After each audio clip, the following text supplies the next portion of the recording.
Friends, welcome to my channel the aid of learning. मैं हूँ अफसाना एंड आज की वीडियो होने वाली है बहुत ही ज़बरदस्त धमाकेदार, तो बिल्कुल स्किप नहीं कीजिएगा। उससे पहले अगर वीडियो अच्छी लगे तो लाइक कीजिएगा, शेयर कीजिएगा एंड सब्सक्राइब तो बिल्कुल मत भूलिएगा। तो आज का टॉपिक जो पढ़ने वाले हैं वो है वाइटामिन्स। वीडियो शुरू करते हैं। तो वाइटामिन्स में हम जो जो टॉपिक कवर करेंगे वो है उसका डेफिनेशन, उसके बाद टाइप्स ऑफ वाइटामिन्स के बारे में देखेंगे और हर वाइटामिन्स की डिटेल को भी देखेंगे। तो डिटेल में हम क्या क्या पढ़ेंगे वो बता देते हैं। पहले पढ़ेंगे साइंटिफिक नेम, उसके इम्पॉर्टेंट पॉइंट्स, उसके एग्जांपल्स और डिफिशिएंसी डिजीजेस, और उसके बाद जो इम्पॉर्टेंट क्वेश्चंस जो एग्ज़ाम में आए हुए हैं और जो मैंने बनाए हैं वो सारे क्वेश्चंस हम करेंगे ताकि आपका रिवीजन अच्छे तरीके से हो जाए। तो वीडियो को स्किप मत कीजिएगा, अच्छे से देखिएगा और बहुत सारे ट्रिक्स हैं जो मैंने बताए हैं, वीडियो को बिल्कुल भी स्किप मत कीजिएगा। तो सबसे पहले हम वाइटामिन्स के डेफिनेशन को देखते हैं। इसकी जो डिस्कवरी थी लियोनिन ने 1881 में पहली बार की, फंक ने 1912 में पहली बार टर्म जो दिया वाइटामिन्स दिया। वाइटामिन्स का डेफिनेशन क्या है? वाइटामिन्स एक ऑर्गेनिक कंपाउंड है जो कि रिक्वायर्ड होता है स्मॉल अमाउंट में, बहुत ज़्यादा ज़रूरत नहीं होती, माइक्रोग्राम या मिलीग्राम पर डे ज़रूरत होती है एक नॉर्मल ग्रोथ मेटाबॉलिज्म के लिए, एक प्रॉपर फंक्शनिंग के लिए। एक क्वेश्चन बनता है कि क्या हमें वाइटामिन से एनर्जी मिलती है? बिल्कुल भी नहीं, हमें वाइटामिन से एनर्जी नहीं मिलती। वो जो भी कार्बोहाइड्रेट्स हैं, प्रोटीन्स हैं, फैट्स हैं, उनके मेटाबॉलिज्म में हेल्प करते हैं। विटामिन से कभी भी जो है वो हमें एनर्जी नहीं मिलती। और अब हम विटामिन्स के टाइप्स की, तो सॉल्युबिलिटी के बेसिस पे विटामिन्स को दो तरीकों में बांटा गया। पहला फैट सॉल्युबल विटामिन्स और दूसरा है water soluble vitamins. Fat soluble vitamins जो है वो A, D, E and K है। इसको जो हम ट्रिक से याद रखेंगे, सॉल्युबल विटामिन जो है वो vitamin B and vitamin C है, तो इसको हम याद रखेंगे WBC। W for water, B for B complex and C for vitamin C। उसी तरह फैट सॉल्युबल विटामिन्स में F for fat, A, D, E के आर द विटामिन। अगर हम इन विटामिन्स के कॉमन नेम को देखें, A का जो कॉमन नेम है वो है रेटिनॉल, B का जो कॉमन नेम है वो है thiamine, C ascorbic acid, D calciferol, E tocopherol, K phylloquinone. इसमें एक चीज़ और नोट डाउन कर लीजिएगा, विटामिन B1 को थायमीन बोलते हैं। तो चलिए देखते हैं इसको याद कैसे करते हैं। विटामिन A का जो कॉमन नेम है वो रेटिनॉल है, तो रेटिनॉल को हम शॉर्ट में बोलेंगे रात। B1 को थायमीन बोलते हैं तो थी, रात थी। विटामिन C को बोलते हैं एब्सकॉर्बिक एसिड, तो हम बोलेंगे अब सबको। D कल, कैल्सीफेरॉल से कल, E टोकोफेरॉल से टो, K फाइलोक्विनोन से फी। ठीक है, तो रात थी अब सबको कल टॉफी मिलेगी। तो इस तरीके से याद कर सकते हैं, retinol, thiamine, ascorbic acid, calciferol, tocopherol, phylloquinone. अब हम लोग अगर B कॉम्प्लेक्स की बात करें तो विटामिन B1, B2, B5, तो B1 को थायमीन बोलते हैं, B2 को राइबोफ्लेविन बोलते हैं, B3 को नियासिन बोलते हैं, B5 को पैंटोथेनिक एसिड बोलते हैं, B6 को जो है वो पैराडॉक्सिन बोलते हैं, B7 को बायोटिन बोलते हैं, B9 को फॉलिक एसिड बोलते हैं एंड B12 को साइनोकोबालामिन बोलते हैं। तो अगर हम देखें B1 एक थी, B1 से 1 एक थी, थायमीन को थी, 2 राइबोफ्लेविन को रिस्ट, एक थी 2 रिस्ट, 3 को 3 नहीं 5 को 5, ठीक है, 5 को पैंथो तो बोलते ही हैं, 5 को 5 पैंथोथेनिक एसिड, 5 नहीं 6 प्यार से बातें नहीं फ़ोन पर दोबारा सुनकर बोली। तो याद हो जाएगा, एक थी टूरिस्ट, 3 नहीं 5 6 प्यार से बातें नई फ़ोन पर दोबारा सुनकर बोली। उसके बाद अगर हम विटामिन A की बात करते हैं तो विटामिन A का केमिकल नेम रेटिनॉल है। एग्जांपल्स में है कैरेट, बहुत विटामिन होता है, इसीलिए जब किसी को आई की प्रॉब्लम हो जाती है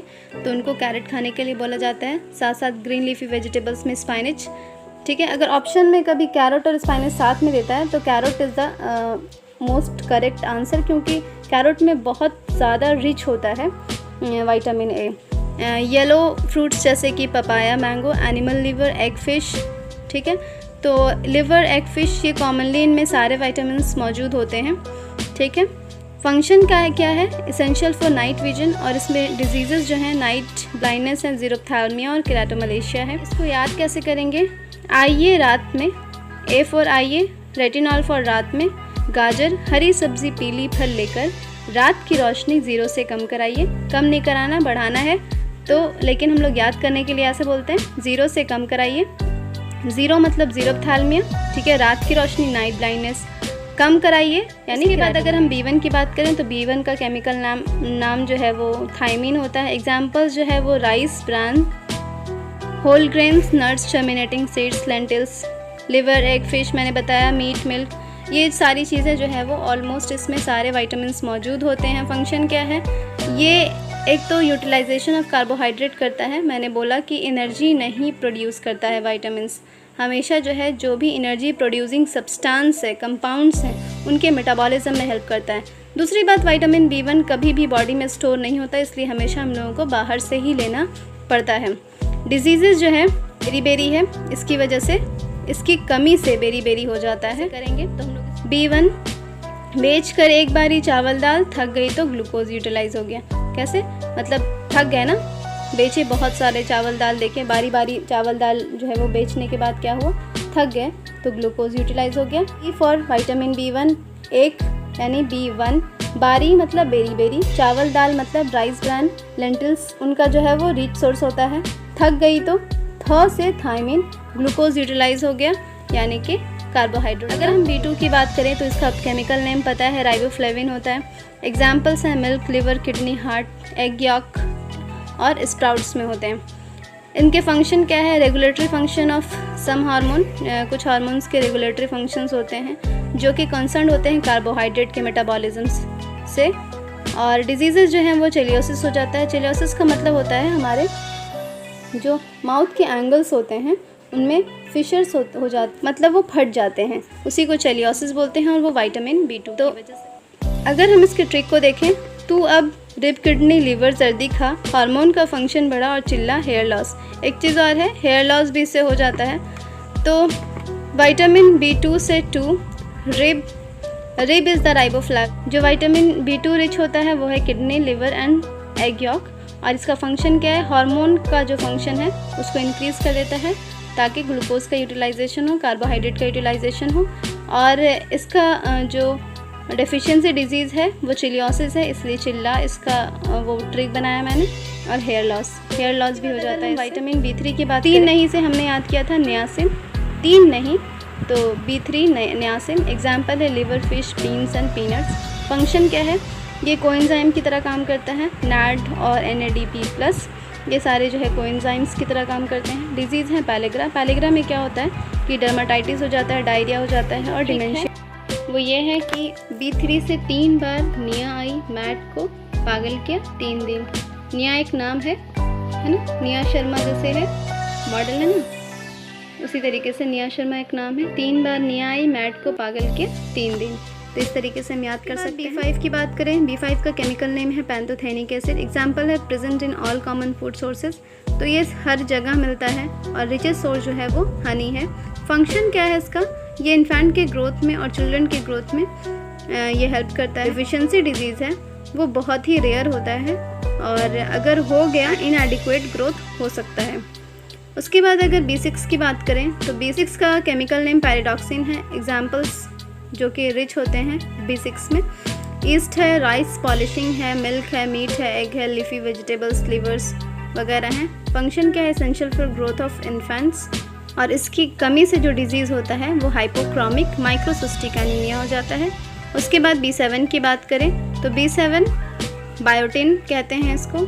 एग्जाम्पल है egg, liver, fish, meat, beans, germinating seed, intestinal flora and peanuts. Richest source जो है वो ये हनी है। अगेन फंक्शन क्या है, ये CO2 के ट्रांसफ़र में और CO2 के फिक्सेशन में हेल्प करता है। इससे जो डिजीज़ होता है एलोपेसिया हो जाता है, जिसका मतलब है हेयर लॉस, और ग्रेइंग ऑफ हेयर हो जाता है। उसके बाद B9 की बात करें तो B9 फॉलिक एसिड। एग्जाम्पल है micro organism of the intestinal tract, जो है वो इसको सिंथेसाइज कर सकता है। उसके अलावा जो बाहरी सोर्स है वो है liver, eggs and leafy vegetables. Function क्या है, ट्रांसफ़र ऑफ 1 कार्बन यूनिट्स।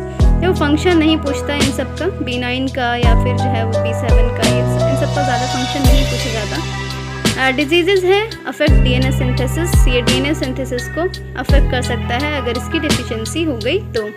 उसके बाद अगर हम B12 की बात करें, इम्पॉर्टेंट है, तो B12 जो है उसका केमिकल नेम साइनोकोबालामीन है। क्यों कहते हैं साइनोकोबालामीन?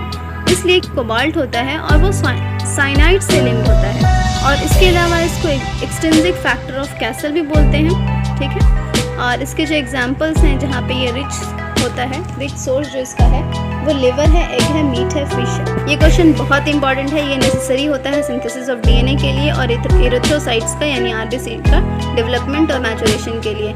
इससे जो डिजीज़ होता है मेगालोब्लास्टिक एनीमिया, इसको भी याद रखना बहुत ज़्यादा इंपॉर्टेंट है। इसको ऐसे याद रख सकते हैं कि बी कॉम्प्लेक्स में सबसे बड़ा जो होता है वो 12 होता है, इसीलिए मेगालोब्लास्टिक एनीमिया। इसका हाफ जो होता है B6, तो वहाँ पे माइक्रोसिस्टिक एनीमिया। मेगालोब्लास्टिक एनीमिया, मेगा का मतलब समझ रहे हैं, मेगा मतलब बड़ा, ठीक है। ब्लास्टिक का मतलब होता है सेल, तो वैसा सेल जो बड़ा हो जाए तो आरबीसी जो होते हैं इनमें बड़े हो जाते हैं, जिसकी वजह से एनीमिया हो जाता है। तो इसीलिए इसको कहते हैं मेगालोब्लास्टिक एनीमिया और परनीशियस एनीमिया। अगर हम विटामिन सी की बात करें तो इसका केमिकल नेम एब्सकॉर्बिक एसिड है। इसका एग्जाम्पल जो है वो सिट्रस फ्रूट है। जितने भी सिट्रस फ्रूट आप खाते हैं उनमें विटामिन सी होता ही होता है, जैसे कि लेमन है, ऑरेंज है, आंवला है। इसके एग्जाम्पल्स इंपॉर्टेंट होते हैं। साथ साथ इसका जो फंक्शन है ये कॉमन कोल्ड के ड्यूरेशन को और सिवियरिटी को रिड्यूस करता है, इंक्रीज़ करता है इम्यूनिटी को। अगर इसकी डेफिशिएंसी हो जाए तो उससे इसका भी हो सकता है। उसके बाद विटामिन डी की बात करें तो इसका जो कॉमन नेम है यानी केमिकल नेम कैल्सिफेरॉल है। इसके एग्जाम्पल में sunlight is the best source of vitamin D. इसीलिए कहा जाता है कि सनलाइट लेना बहुत ज़रूरी है ताकि जो है ये हमारे कैल्शियम मेटाबॉलिज्म में हेल्प करता है। तो इसका फंक्शन ही यही है, इंक्रीज़ कर देता है एब्जॉर्प्शन ऑफ कैल्शियम और फॉस्फोरस फ्रॉम द इंटेस्टाइन। अगर आप सनलाइट नहीं लेते हैं या फिर विटामिन डी का कोई भी सोर्स नहीं लेते हैं तो आपका कैल्शियम एब्जॉर्प्शन नहीं होगा। आप जितना भी मिल्क पी लीजिए, बाहरी सोर्स खा लीजिए, कैल्शियम का आपका एब्जॉर्प्शन नहीं होगा, ठीक है। तो उसके लिए विटामिन ज़रूरी है। विटामिन डी जो है वो मेटाबॉलिज्म करता है कैल्शियम का और फास्फोरस का, ठीक है। उसके बाद जो डिजीज़ेज़ हैं, अगर इसकी डेफिशिएंसी हो जाए तो इससे रिकेट्स हो सकता है। अब बात करते हैं विटामिन ई की। तो विटामिन ई का केमिकल नेम टोकोफेरॉल है।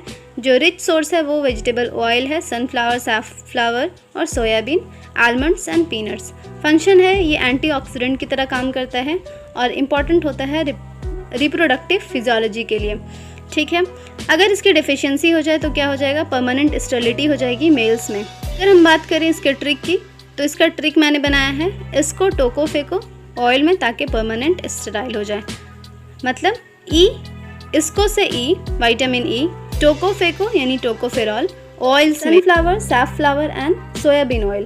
तो जितने भी ऑयल्स हैं, साथ साथ आलमंड्स एंड पीनट्स, इनमें जो है वो विटामिन ई मौजूद होता है। अब तो विटामिन ई के टैबलेट्स भी आते हैं जो कि ब्यूटी टैबलेट्स होते हैं, उनको लोग जो है वो बहुत सारे इसमें मिला करके फेस वगैरह पे लगाते हैं। तो vitamin E as a beauty tablet भी आता है और अगर इसकी कमी हो जाए तो परमानेंट स्टेरिलिटी हो जाती है मेल्स में। इस तरीके से आप याद कर सकते हैं इसको। उसके बाद विटामिन के की बात करें तो विटामिन के का केमिकल नेम फाइलोक्विनोन है, हमने याद किया था। उसके बाद एग्जांपल्स जो हैं जहाँ पे विटामिन के रिच होता है, ग्रीन लीफी वेजिटेबल्स हैं, मिल्क है, फिश है, मीट्स है, ये सारे विटामिन के रिच फूड हैं। फंक्शन क्या है इसका? इंक्रीज करता है activity of clotting factors. Clotting factors का मतलब है जहाँ पे खून जमता है, तो खून जमने को की एक्टिविटी को बहुत बढ़ा देता है। मतलब जैसे ही कहीं पे कट लगा तुरंत जो है वो विटामिन के जो है और सारे जो क्लॉटिंग फैक्टर्स हैं उनको एक्टिवेट कर देता है और प्रिवेंट करता है ब्लड लॉस। तो अगर इसकी डेफिशिएंसी हो जाए तो इससे जो डिजीज़ होता है वो ये कि अगर आपको विटामिन के की कमी हो जाएगी तो ब्लड क्लॉटिंग टाइम जो है वो इंक्रीज़ कर जाएगा। इसका मतलब ये हुआ कि क्लॉटिंग जल्दी नहीं होगी।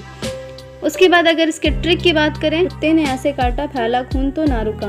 तो कुत्ते ने काटा तो के फॉर विटामिन के, फाइलोक्विनोन, फैला से फाइलोक्विनोन, प्रिवेंट ब्लड क्लॉटिंग, तो ये ब्लड क्लॉटिंग को प्रिवेंट करता है, तो खून ना रुका। उसके बाद अगर हम क्वेश्चंस की पहला क्वेश्चन है, ये रिवीजन क्वेश्चन है। The term vitamins was given by Funk ने दिया था। फैट सॉल्युबल विटामिन्स कौन से होते हैं? फॉड के, ADE के, और वाटर सॉल्युबल विटामिन्स होते हैं, B और C होते हैं। उसके बाद scientific name of vitamin B, ठीक है। तो रात थी तो retinol. Deficiency of vitamin A is night blind, xerophthalmia and keratomalacia. Which test is used to detect night blindness? Obvious है विटामिन A का टेस्ट करेंगे। Vitamin which is essential for the functioning of eyes, मैंने बताया कि रात की रोशनी, ठीक है।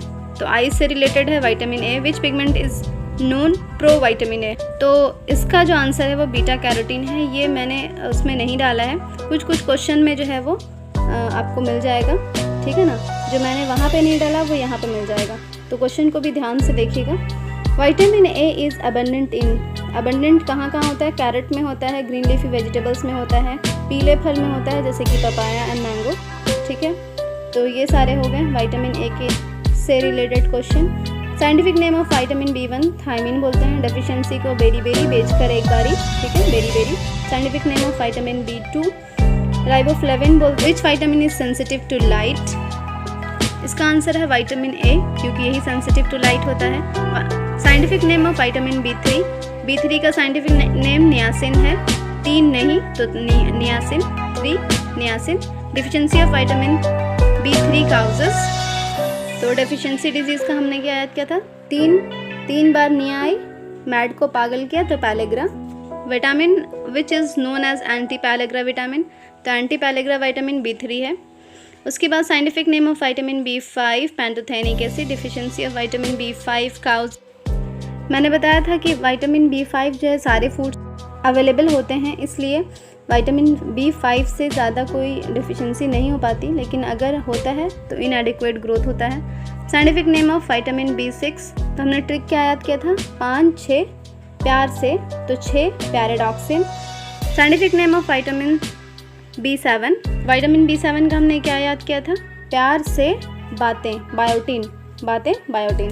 Vitamin B7 is also known as biotin. Vitamin which is used in ELISA test, तो इसका आंसर है विटामिन B12। वहाँ पे मैंने नहीं कराया, यहाँ पे आप याद कर लीजिएगा। उसके बाद है vitamin B9। Scientific name of vitamin B9, तो हमने क्या याद किया था? 5 6 प्यार से बातें नहीं फ़ोन पर, तो फ़ोन पर फॉलिक एसिड, ठीक है। Deficiency of vitamin B9 causes, तो ये अफेक्ट करता है DNA synthesis. Vitamin which is essential for production of DNA, तो vitamin B12। Vitamin which is essential for production of RBC, vitamin B12। उसके बाद scientific name of vitamin B12 दोबारा सुनकर बोली, यानी cyanocobalamin. Deficiency of vitamin B12 megaloblastic anaemia. Which of the following vitamin is the cobalt containing vitamin? Vitamin B12। Which vitamin is rich in rain water? Vitamin B12। Next question is scientific name of vitamin C ascorbic acid. Vitamin which is known as fresh food vitamin and anti-cancer vitamin. Vitamin C. Deficiency of vitamin C causes scurvy. Disease which is known as sailor plague. इसका answer है scurvy। मैंने कहा था ना कि आप question जो मैं बता रही हूँ उसमें जो है आपको और एक्स्ट्रा जो है नॉलेज मिल जाएगी, तो ये क्वेश्चन ध्यान से देखिएगा। The first artificially developed vitamin, इसका आंसर है vitamin C। Vitamin which is loses through cooking, तो कुकिंग से जो है वो विटामिन C जो है वो निकल जाता है, ख़त्म हो जाता है। Vitamin which gives disease resistance and healing of wound to our body, तो इम्यूनिटी कौन प्रोवाइड करता है? Vitamin C। अगला क्वेश्चन है वो scientific name of vitamin D calciferol. 2 तरह के होते हैं, ergo calciferol, calciferol. Which vitamin is known as sunshine vitamin, तो सन से जो निकलता है उसी को सनशाइन विटामिन बोलेंगे, तो vitamin D। Deficiency of vitamin D causes rickets. Vitamin D is abundant in sunlight. Scientific name of vitamin E tocopherol. Vitamin which is known as beauty vitamin, मैंने बता दिया vitamin E को ही beauty vitamin बोलते हैं। Deficiency of vitamin E causes, इसका trick मैंने क्या बताया था? इसको टोको फेंको ऑयल में ताकि ये परमानेंट स्टेराइल हो जाए, तो परमानेंट स्टेरिलिटी हो जाती है। Vitamin which is considered as hormone, उसका आंसर है vitamin D। अगला क्वेश्चन है scientific name of vitamin K। Scientific name of vitamin K is phylloquinone. Vitamin which is known as coagulation vitamin, तो vitamin K। Vitamin which is essential for working of liver, vitamin D। तो ये भी मैंने नहीं बताया है, लेकिन यहाँ पे मैं बता रही हूँ। Deficiency of vitamin K causes blood clotting, जो है वो इंक्रीज कर देता है उसके टाइम को। Milk is a poor source of calcium, protein, vitamin C, carbohydrates और नन, तो इसका आंसर होगा विटामिन C, क्योंकि मिल्क में विटामिन C नहीं होता। Vitamin which is effective in blood clot, vitamin K। Which of the following vitamin is used as an antidote to anticoagulant poison, vitamin K। Which of the following pairs is not correctly matched, तो B1 orange. D cod liver oil, ई wheat gram oil, के alpha alpha, none और more. तो इसका answer B1 जो है वो दिख रहा है, वो क्या है, ऑरेंज। तो ऑरेंज में तो नहीं होता, ऑरेंज में तो विटामिन सी होता है ना, तो ये आंसर गलत हो गया। Which of the following vitamin is known as ergo calciferol. तो मैंने बताया कि कॉली कैल्सीफेरॉल, एर्गो कैल्सीफेरॉल। तो कॉली कैल्सीफेरॉल विटामिन D3 को बोलते हैं और D2 को एर्गो कैल्सीफेरॉल बोलते हैं। तो इसका आंसर है D2। Which of the following pair is not correctly match, retinol, xerophthalmia, सही है। टोकोफेरॉल विटामिन ई को बोलते हैं, तो बेरी तो विटामिन बी से होता है, तो ये आंसर गलत हो गया। उसके अलावा भी देख लेते हैं, साइनोकोबालामिन अनीमिया हो जाता है, सही है। एर्गो कैल्सीफेरॉल से रिकेट्स हो जाता है, ये भी सही है। तो नन और मोर, तो सिर्फ एक आंसर इसका गलत है, tocopherol. Vitamin A is present in potato, tomato, carrot, spinach and none और मोर। तो मैंने बताया कि कैरेट जो है वो रिच सोर्स है विटामिन ए का, तो आंसर कैरेट है। Which of the following is not related with vitamin B complex. तो बी कॉम्प्लेक्स से कौन रिलेटेड नहीं है, पायरिडॉक्सिन विटामिन B6 को बोलते हैं, राइबोफ्लेविन विटामिन B2 को बोलते हैं, रेटिनॉल विटामिन ए को बोलते हैं, तो ये रिलेटेड नहीं है। अगला देख लेते हैं, थायमीन विटामिन B1 को बोलते हैं, नन और मोर, तो एक आंसर गलत है, तो रेटिनॉल इसका answer. What is the another name of vitamin B2, riboflavin. Which of the following vitamin contain cobalt, B12। Which of the following vitamin prevent infection in human, infection से कौन रोकता है, vitamin C. Deficiency of which vitamin causes bending of bone in children. तो bone bending किससे हो जाता है, vitamin D से, क्योंकि कैल्शियम एब्जॉर्प्शन नहीं हो पाएगा, तो विटामिन डी। रिकेट्स जो होता है वो बेंडिंग ऑफ बोन ही हो जाता है। विच vitamin causes blood clotting, vitamin के। एब्सकॉर्बिक एसिड जो होता है वो क्या है, वो एक विटामिन है, एंजाइम है, प्रोटीन है, फैट है, जल्दी बताइए। विटामिन सी इज एब्सकॉर्बिक एसिड, तो इसका आंसर होगा vitamin. Fish liver oil is rich इन, तो इसका जो आंसर है वो ए भी हो सकता है, डी भी, लेकिन क्योंकि और इससे ज़्यादा ऑप्शन नहीं मेरे पास, तो डी हम लगाएंगे, क्योंकि डी जो है वो सबसे ज़्यादा रिच होता है। Which of the following does not give energy. तो कौन एनर्जी नहीं देता, विटामिन एनर्जी नहीं देता। विच of the following useful in scurvy disease. तो स्कर्वी होता है किससे, विटामिन सी से, तो आंवला इसका आंसर होगा, क्योंकि आंवला में विटामिन सी भरपूर मात्रा में पाया जाता है।